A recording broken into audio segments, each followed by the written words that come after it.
Come on in, folks. Staff, fill us up.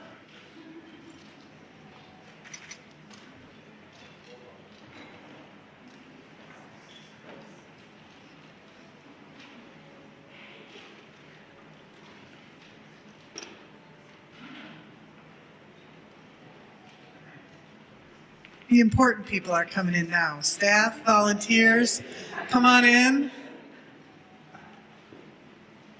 Wonderful. Thanks, everybody, for being here with us today. Good morning. I am Rebecca Salmon-Witt. I'm the Chief Development and Communications Officer for the Detroit Historical Society. And I'd like to welcome you today to the Detroit Historical Museum. Hopefully, if you arrived early, you had an opportunity to wander around and see some of the wonderful stuff that is inside this building. This is a big day for us. Big days like this don't happen without a whole bunch of little contributions. And before I get started, I'd really like to acknowledge a few of the very special contributions that helped make today happen. First, a big thanks to our sponsor for today's announcement, Blue Cross Blue Shield of Michigan.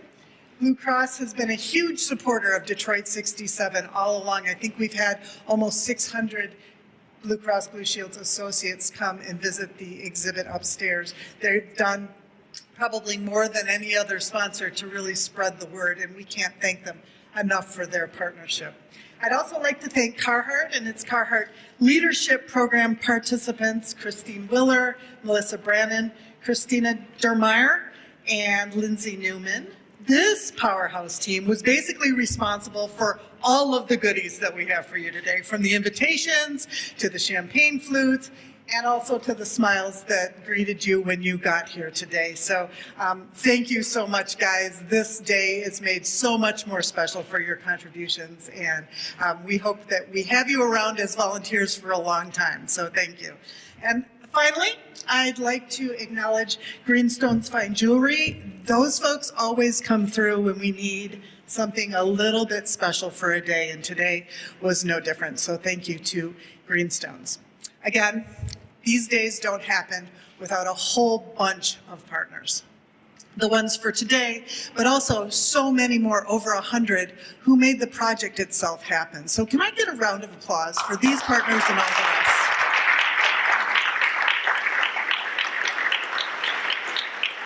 Thank you. Now, it is my pleasure to introduce the chairman of our Board of Trustees, Mr. Tom Buell, who will open our envelope. Tom? Sounds pretty exciting. I'm going to move that. I'm not sure how that worked. So. Good morning. Good morning, everybody. Thanks for joining us today. And regardless of any outcome from what we see in here, what an exciting day to be here at the museum. We could not be happier and be more honored to have everyone here today to even just celebrate that we're a finalist. Can everyone hear me? I just heard that kick on. To be a finalist for this national medal. So as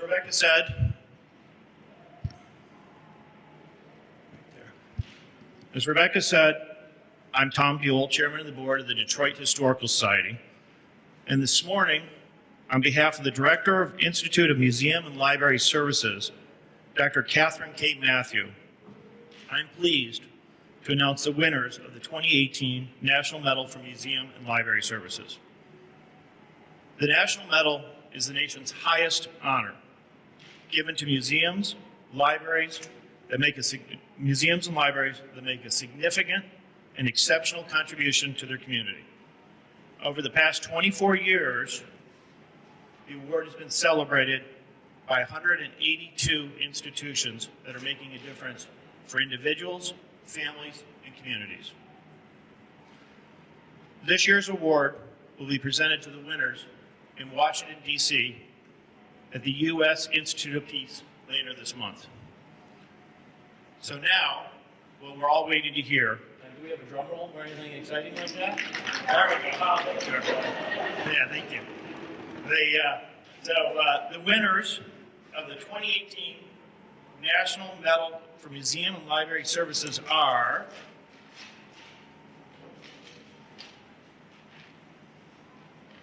very exciting. and it's a list, so let's be patient here. Okay, so the winners are Children's Museum of Denver, El Paso Museum of Art, Georgetown Public Library, History Museum at the Castle, Orange County Library System in Orlando, Pueblo City County Library District, Reading Public Library, Rochester Public Library, the University of Oregon's Museum of Natural and Cultural History, and the last one on the list, the Detroit Historical Museum.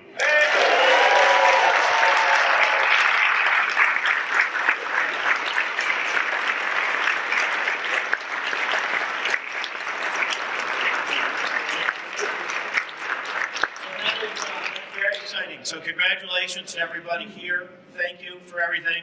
And with that, I ask our Executive Director, Bob Murray, to come up and accept the award. I'll give you that.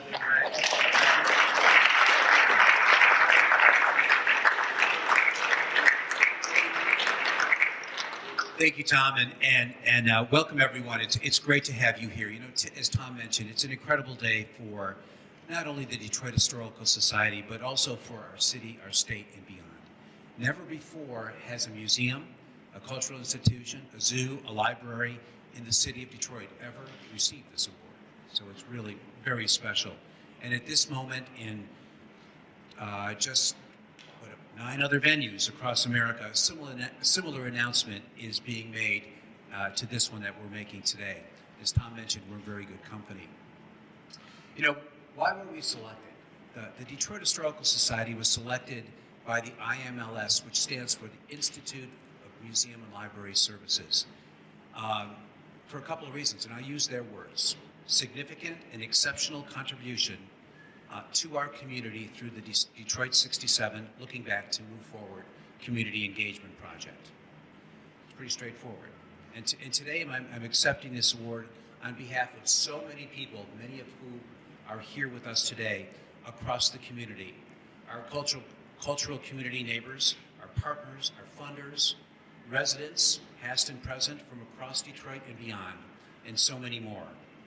And we've really achieved our project's purpose, which I know I've memorized and many people on the team have, which is to bring together diverse voices and communities around the effects of a historic crisis to find our place in the present and inspire the future. We couldn't have done it without you.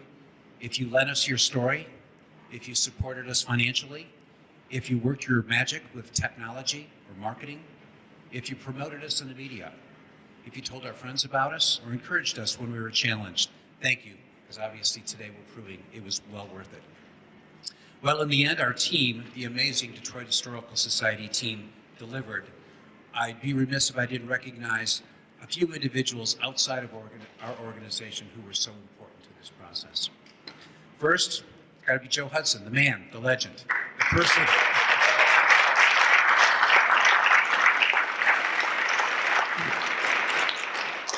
And, you know, Joe was the guy who early on helped me realize how big this was and how important it was that it be inclusive and forward-looking. And Joe always asked Marlo and I especially about impact and what will be different because of this work. And thank you, Joe, for being an important person and inspiration behind the scenes most of the time, sometimes in the scenes too. So thank you. Ike Mckinnon, who's up here on stage with us, another amazing mentor, friend, and advisor whose firsthand knowledge of what happened in '67 helped keep us honest and focused. You know, when the Detroit movie came out last summer with some apprehension locally, Ike made sure that we were out in front of it and that it enhanced the importance and relevance of what we were doing, not diminish it. And when it comes to knowing Detroit and what makes it tick, take it from me, my view, Ike knows everything. So thank you, Ike.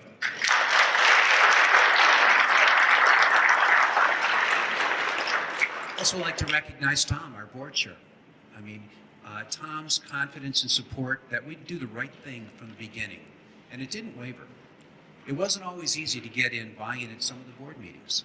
And while we all like historic cars and Detroit sports and music history, this was clearly different. So thank you, Tom, for your support.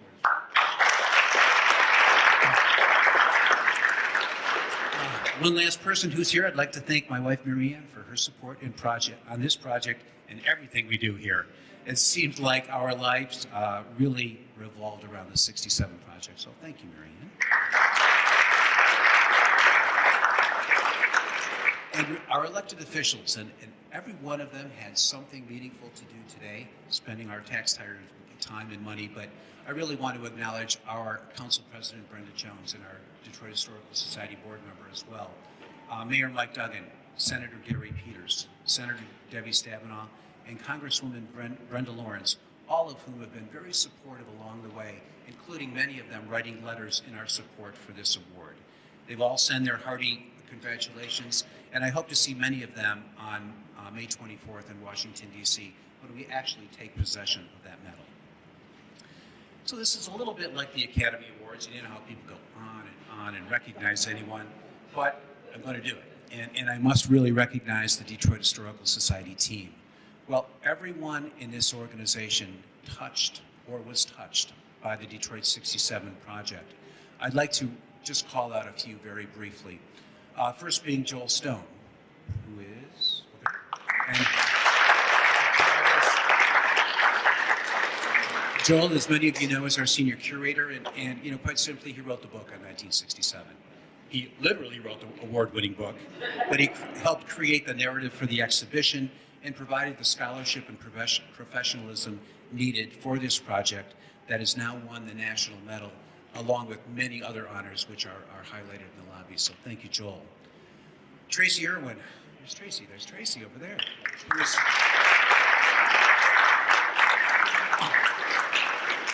Both the creator and taskmaster of the exhibition. I can't think of any other way to say it. That's just on the second floor here. Tracy led her amazing team and really broke new ground and exceeded our expectations and delivered more than we expected on time and on budget. So thank you, Tracy.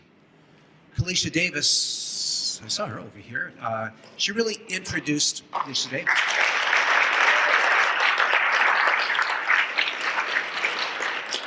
Kalisha really introduced our group to a whole new thing, meaningful and authentic community engagement, connecting us with hundreds of people and organizations to ensure that the diversity of perspectives that we needed to make this a meaningful project occurred, and it really became the foundation for our project. So thank you for Kalisha for all your work. Many other folks, I want to call it one Billy Winkle, I saw him somewhere. Billy is, let's call him the oral history master.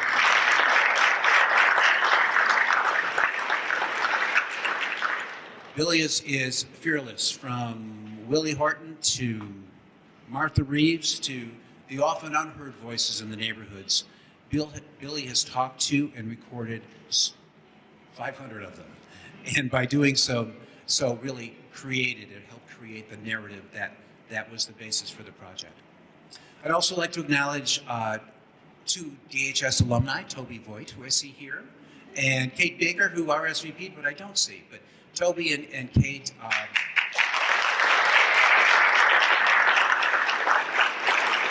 have moved on using what they learned here to new challenges, but really were critically important in the evolution of the project. So thank you for all you've done.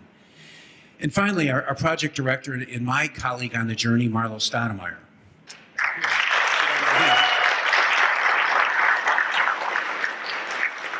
Marlo's insights and leadership were invaluable as we've worked on this for almost 3 years.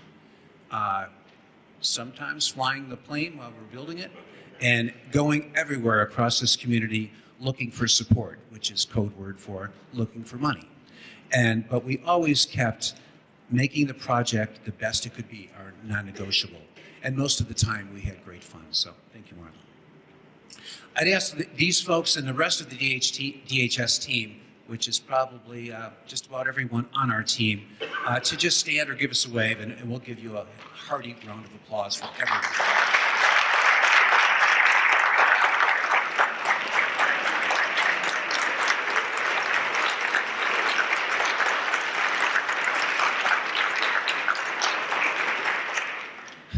Thank Thank you, everyone. And you know, our work on this project, it was a great challenge, it was great fun, but it was perfectly aligned with what the IMLS vision is. And quite frankly, we've all learned a lot about IMLS, especially me in the last year. But their vision is to create a nation where museums and libraries work together to transform the lives of individuals and communities. That's new ground for us, and it challenged everything we knew about running a historical museum. And evidenced by our nomination and receipt of this National Medals Award, I think we clearly made the right decision about 3 years ago. The Detroit 67 project, the exhibition, our extensive tour and educational programs, our community-based programming and outreach is far from over, and I encourage you to experience all the various aspects, and hopefully when you do, you'll realize that why this effort has merited this national recognition that we're announcing today. So finally, I want to extend my thanks for all of you here for being here on this beautiful day. Of course, I told the staff, we can't have it outside because it's probably going to be 60 degrees and rainy. So, my first mistake this year. But no, but thank you for joining us for this once-in-a-lifetime celebration. And I'll end my remarks with a quote that Marlo and I often used when people asked, why are you doing this? And it was first spoken by the UAW president and legendary Walter Reuther, 3 days after the disturbance ended in Detroit in the summer of 1967. He said, there's little we can do about what happened yesterday, but there's much we can do about what happens tomorrow. And I believe the Detroit 67 project we celebrate today, in its own small way, does just that and can help our community move forward toward a better tomorrow. So thank you.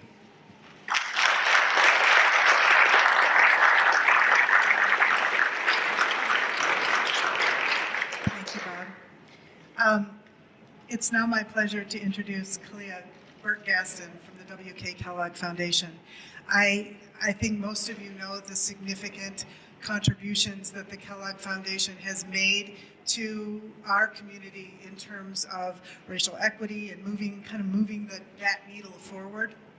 They were some of the folks who recognized earliest that this project had the potential to help in that endeavor in a way that few other museum installations have in the past. And so we really appreciate that contribution, that partnership.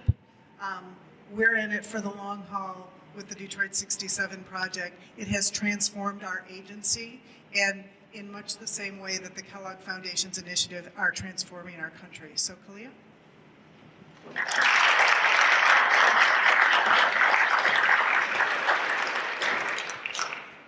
Thank you, Rebecca. What a pleasure it is to be here today to celebrate this occasion. On behalf of the W.K. Kellogg Foundation, our Board of Trustees, our staff, and our CEO and President, LeJew Montgomery Tabron, I would like to congratulate the Detroit Historical Museum on this award. As we've heard today, this award is the nation's highest honor given to museums who make an exceptional contribution to their communities. Rebecca joked that it's like the Oscars, so we may all be a little bit underdressed for that moment.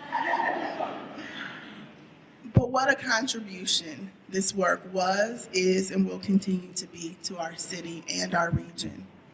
Tom and Bob, you should be proud of your tenacity and your commitment to this work, even in the face of criticism. There are many who believe that the events of the summer of 1967 were better left unexamined. But we at the W.K. Kellogg Foundation believe in order to address current inequities, we must first examine historical patterns, and that we have to heal from the trauma and the devastating impacts of racism on each and every one of us in order to create opportunities for children in the future. This is a part of our DNA as an organization, and this investment truly embodies our priorities. As Rebecca said, we support innovative projects all over the country, in Haiti and in Mexico, that deal with racial healing, that deal with benefiting the lives of children. And our goal in these efforts is not to get bogged down in philosophical debates, but to help eliminate barriers to ensuring that all children live a full and healthy life. While some people may consider open dialogue about race and racism taboo, we know it can be done. And it takes innovative strategies like those executed through this work, and it takes compassionate and skillful leaders like the ones the museum has here today. This is how we all spur the transformation of Detroit to a more equitable city. In closing, this is a rare moment. For decades, we know there have been social, economic, and public policies and practices that have limited opportunities for children and those living in poverty. Yet, national polling data demonstrates that people of all races acknowledge now more than ever before that we must address what divides us. And this week, I'm sure many of you saw the report that highlighted how our poverty rate in Detroit and the metropolitan area is on par with the data in 1967. And so today, the Institute of Museum and Library Services has recognized the museum for using its power and its influence as a cultural institution to help us look back, but more importantly, to help us look forward. Now more than ever, we must all act in small and in big ways to address structural inequity.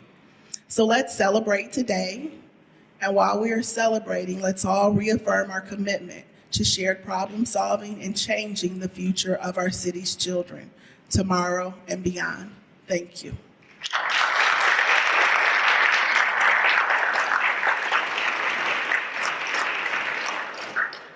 Thank you, Clea. I think as she was speaking, I was thinking, let's celebrate today, and tomorrow, let's get back to work. So there's plenty more to do. The critical conversations keep on happening, and this is the place where we are proud to host so many of those. Next, I'm proud to introduce Milo Stottlemeyer. I think Marlo has been everybody's partner in this endeavor. He certainly has been mine. The project would not have been the same without him. We would not have seen the reach that we saw with this project without him, and his experiences are quite unique. So Marlo?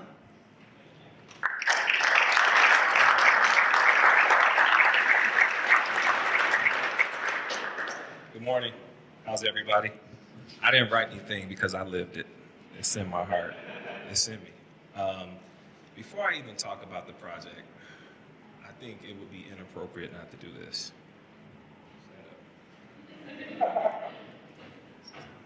It's not rehearsed. He didn't know I was going to do this. So I don't know if you know, but Bob has served this organization for many, many years with a level of professionalism, excellence, and leadership that has given me the honor to be his partner on this project. Bob's going to be leaving the society soon. And, you know, we couldn't be any more different. Whether it be where we're from, like our backgrounds, what we do today, where we live, and things like that. But Bob and I found common ground. And that's a valuable component of this project that I don't want people to miss. He's very courageous. He was honest. He didn't stop being who he was, but he grew and he learned and he evolved. And I think that he needs credit while we're giving everybody else credit, because had he not said yes, this wouldn't have happened. Had he not taken it to his board, had he not sat down in the office with me one day and said, I need this. And I said, and I think you need that. And we came together. And so Bob and I have had arguments, we've had disagreements, we've had shouting matches, and that's what families do. I've never seen change happen in a place where people were comfortable. And so, Bob, I just want to congratulate you and thank you for being uncomfortable, because I know that this was not easy. I know that this is not the traditional status quo of the organization, but the work that you did and the foundation that you set, hopefully, will ensure that this organization is around in the year 2067. I congratulate you and I salute you.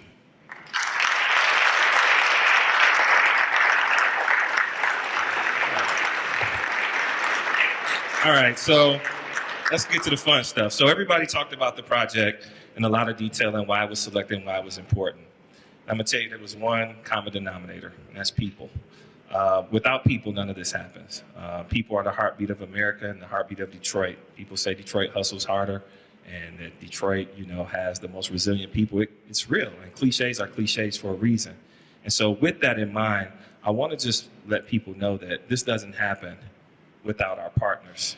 I think that's the first thing that we need to do is highlight our partners in our community who stepped up, gave their voices, their time, their energy. So if you're a partner or a member of the community that supported or had a role in the project, please wave your hand right now.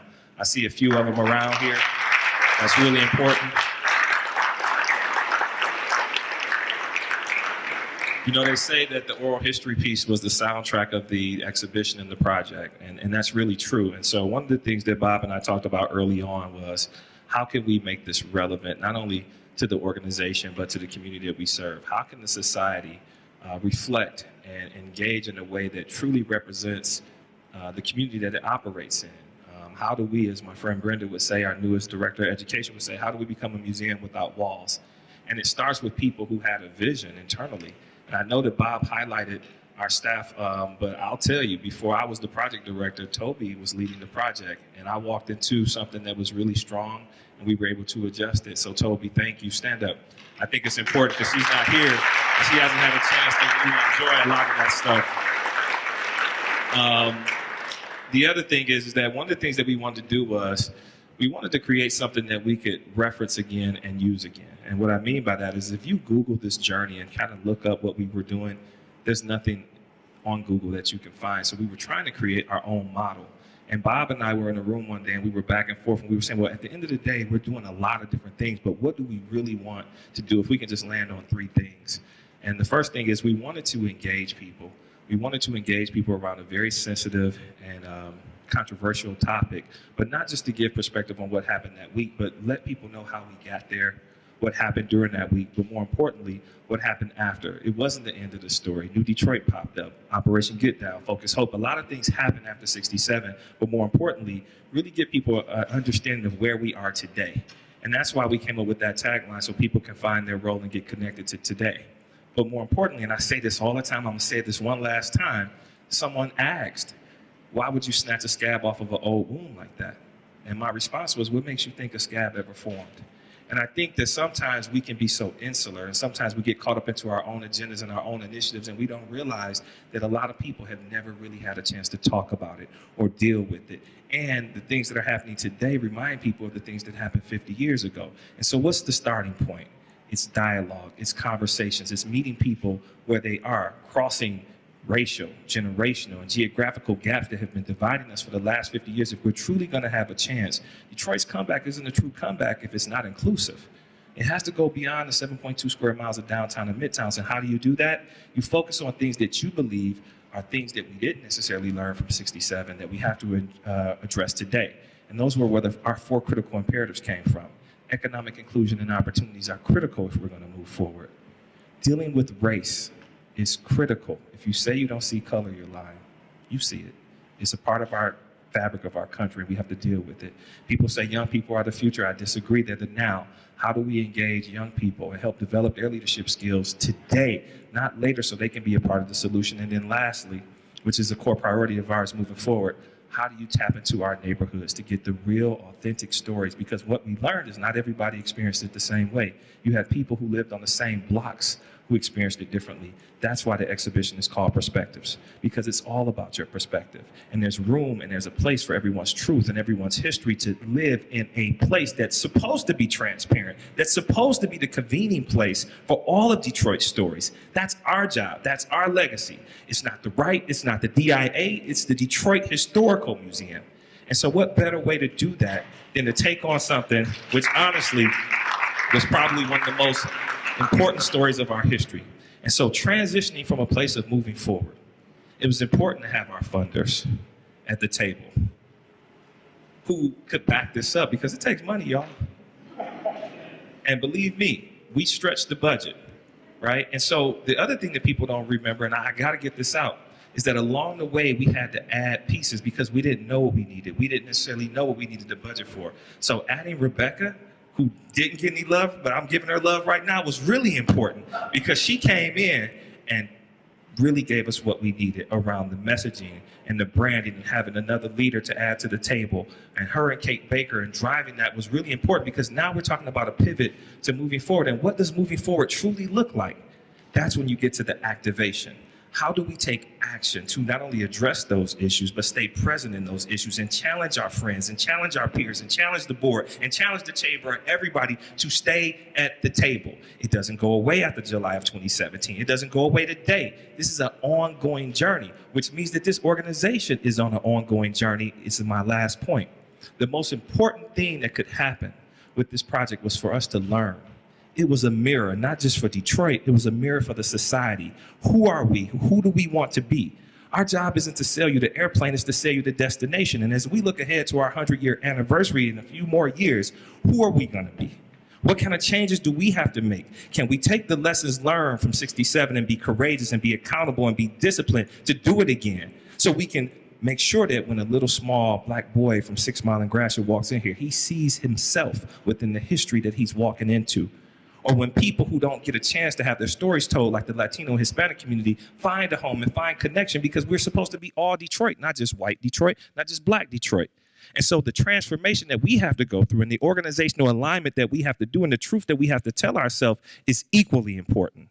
And for that, when we get there, we will deserve the award. Until then, this award is just holding us accountable to model the behavior that we pointed everybody else out to do it ourselves. So we haven't really earned it yet, right? We're on the clock. And so it's ticking. And so within the next few years, what we do today, the legacy that Bob left, the work that we've all done together will set the tone for the next 50 years. And I just want to thank everyone who supported us. This was really, really hard. I cried a few times. I had a few moments with colleagues. I have apologies to make to colleagues when I was moving too fast, Kalisha. But we did it, and we are all still whole, and we are all one Detroit. Thank you.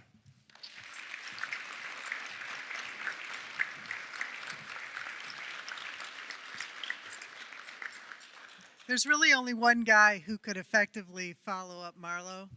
That's Mr. Ike McKinnon.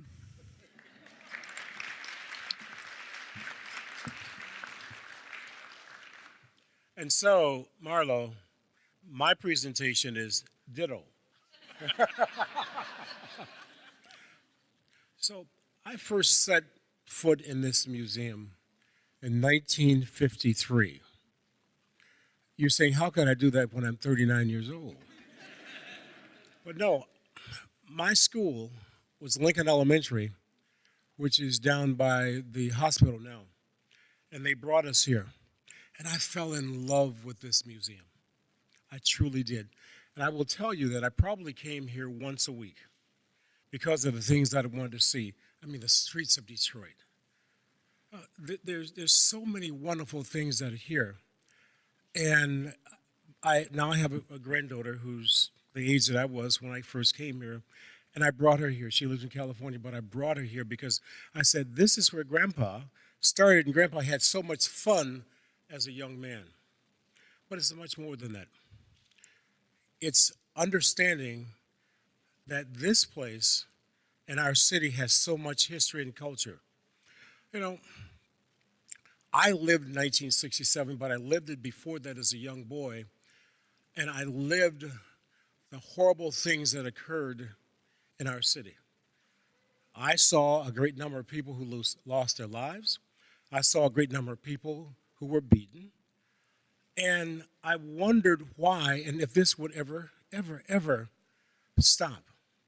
It is beyond one's imagination to think of yourself, me, being shot at numerous times and twice by my fellow officers. This is part of the 1967 that we knew. People said, as Bob and others were thinking about this project, we want to forget this. No. This is important to understand that this happened, and there were some people who didn't want everyone to get along. I mean, you cannot imagine the attitudes that were there. You can't. I mean, we see things today, but you cannot imagine what was happening in 1964, 65, 66, because it led up to 67. and the attitudes and the things that were occurring there. And so it took a great number of people, as it is right now, to say, wait a minute, what the heck happened then? What led people to do that? But now let's fast forward 50 years, and what is happening now, and what can we do now to make sure that these kinds of things don't happen again? At the University of Detroit Mercy, where I teach, I, for a number of years, took a great number of students and other young people from our city and suburban communities to Washington, D.C., and the purpose being to take them to the Holocaust Museum.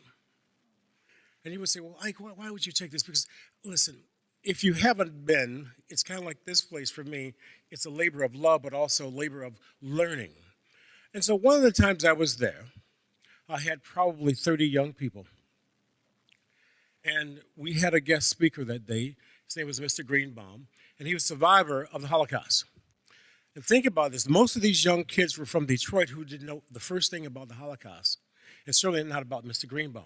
But he told this incredible story about at the young age, he was taken to Auschwitz.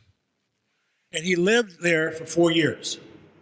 And for 4 years, he ate a bowl every day, a bowl of cabbage soup. And he survived. When the American Army liberated him, he told them how he felt. Now, we think about these young kids from our city and our suburban community who are listening to this man because they certainly seen things on TV, but never heard a person who suffered through these horrible atrocities and others. And so, these kids are crying. They're crying because they're hearing this story for the first time. And so, he said to them this, and this is why it's important for the 1967 project. He says, it's important for us to know every bit of history that we can, but in particular, these kinds of situations so that it will never, ever happen again. Never happen again. And this is why he said, as you young kids go back to your respective communities, I want you to think about this, what you've seen and what you've heard today, and 1967 and on, what you should know and why you should never let this happen again. This is important for all of you. He said, you are all young people who don't know other than the fact that I've told you and probably some of the other people. Never, ever. And so 1967, we learned. I lived it. We all lived it. We can't let this happen again. So we have to rid ourselves, Marlo, as we said, of those conditions that led to what happened in 1967. And lastly, there's this person, Mr. Joe Hudson. Joe, please stand, please. Okay. You cannot imagine 1968, 67, 68, what Joe Hudson did for our community. Now, I want to say thank you, but I think that this is beyond this because you're still with us and you're still doing all these wonderful things to make sure that it continues. What he did, well, please, New Detroit.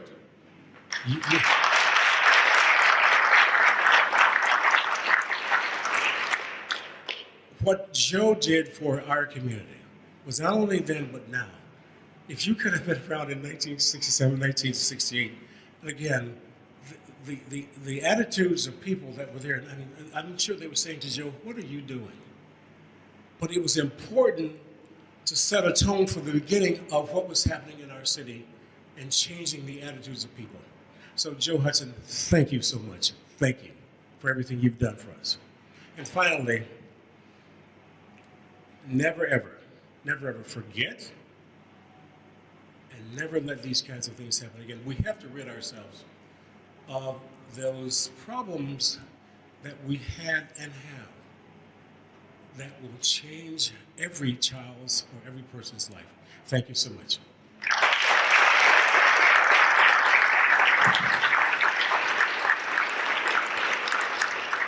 Thank you, Ike. He's so right. We have to rid ourselves of the conditions. And I've heard a lot of folks say that just talking is no longer enough. And that is undoubtedly true. But real change starts with the willingness to continue the conversation, to continue talking about it, to continue keeping it top of mind, and to remain dedicated. those critical conversations happen here. And we are all so proud to be a part of it. A few months ago, I heard Tricia Keith from Blue Cross Blue Shield talk about the time she became very interested in Detroit 67 and interested in committing support was when she realized that the project could be a vehicle for cultural competency. And once again, that starts with the willingness to have the conversation. So we are very proud to have Blue Cross as our partner in the conversation, and I'm very proud to introduce Tricia Keith.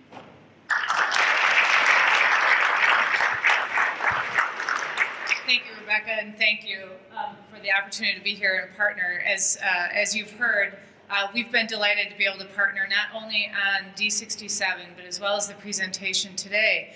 And as a partner to so many of these worthwhile activities that happen in the community, as you can imagine, there are a lot of opportunities to partner, and these things come at us often. And when we think about these things, we evaluate them based on mission. And in thinking about the Detroit Historical Society in D67, the mission of this organization is to tell Detroit's stories and why they matter. Can you imagine a better initiative than telling why this story matters of D67? And so it was very, very easy decision to get involved and be able to support this. And so that is really what has guided us here. You heard Rebecca speak a little bit, and we were delighted to be able to partner with Bob and present on civility and cultural competency recently at the Detroit Policy Conference to talk about this. And you heard Marlo talk a little bit about courage. And just from my perspective, as we thought about it, not growing up in Detroit and not being here during D67, when I first heard about it, I was worried, frankly, about how we as a company might get involved. What would that mean if we put our brand next to what we didn't know and how this was going to turn out 3 years ago when we started talking about D67?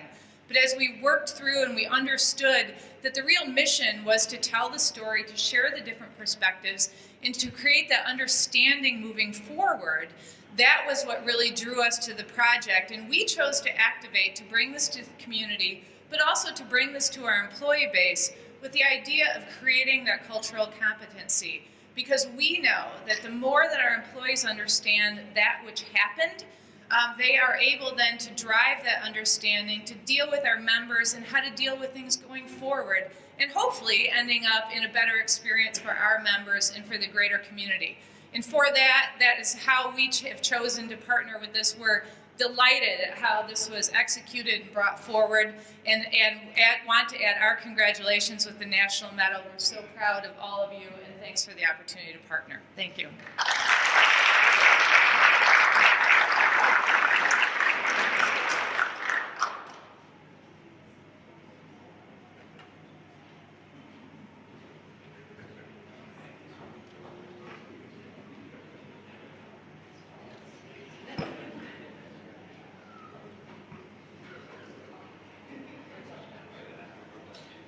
I'd like to welcome our Executive Director back to the podium to lead us in a toast. It's time for the celebration.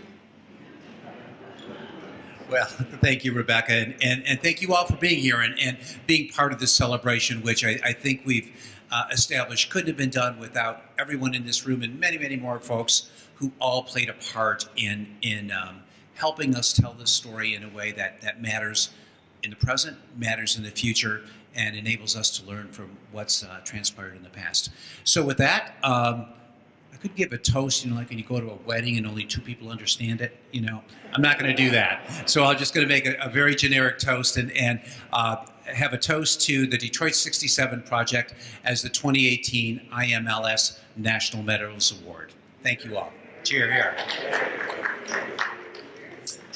Now, enjoy the rest of the day. Of course, the exhibition's opening oh, that's right. I didn't do that. We'd love to see you here. Have a great day, y'all.